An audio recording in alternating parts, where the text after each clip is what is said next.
ಉಫ್, feeling tired? ಸುಸ್ತಾಗ್ತಿದೆನಾ? Haemoglobin ಕಡಿಮೆ ಆಗಿದೆನಾ? Vitamin deficiency or iron deficiency? ಸ್ವಲ್ಪ ಕೆಲಸ ಮಾಡಿದರೂ ಸುಸ್ತಾಗುತ್ತಾ?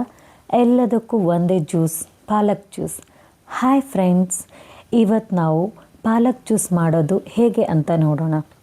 Only 3 ingredients ready in 1 minute.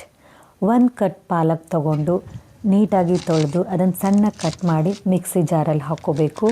1 spoon ಎಳ್ಳು, 2 ಸ್ಪೂನ್ ಬೆಲ್ಲ ಹಾಕಿ ಮಿಕ್ಸಿ ಮಾಡಿಕೊಂಡ್ರೆ ರೆಡಿ ಆಗುತ್ತೆ ನೋಡ್ರಿ ಪಾಲಕ್ ಜ್ಯೂಸ್. ಡೈಲಿ ಮಾರ್ನಿಂಗ್ ಇದನ್ನು 21 ಡೇಸ್ ಕಂಟಿನ್ಯೂ ಕುಡಿಯೋದ್ರಿಂದ ಎನರ್ಜಿ ಲೆವೆಲ್ ಬೂಸ್ಟ್ ಆಗುತ್ತೆ, ಟಯರ್ಡ್ನೆಸ್ ಕಡಿಮೆ ಆಗುತ್ತೆ, ಚೇಂಜಸ್ ನಿಮಗೆ ಗೊತ್ತಾಗುತ್ತೆ. ಈ ಜ್ಯೂಸ್ ನೀವು ಟ್ರೈ ಮಾಡಿ ನಿಮ್ಮ ಟಯರ್ಡ್ನೆಸ್ ಕಡಿಮೆ ಮಾಡ್ಕೊಳ್ಳಿ. ಈ ವಿಡಿಯೋ ನಿಮಗೆ ಇಷ್ಟ ಆದರೆ ಒಂದು ಲೈಕ್ ಕೊಡಿ. ನನ್ನ ಚಾನಲ್ ಸಬ್ಸ್ಕ್ರೈಬ್ ಮಾಡೋದನ್ನು ಮರಿಬೇಡಿ. ಸಾಧ್ಯ ಆದರೆ ಫ್ರೆಂಡ್ಸ್ ಫ್ಯಾಮಿಲಿ ಜೊತೆ ಶೇರ್ ಮಾಡಿ. Thank you so much.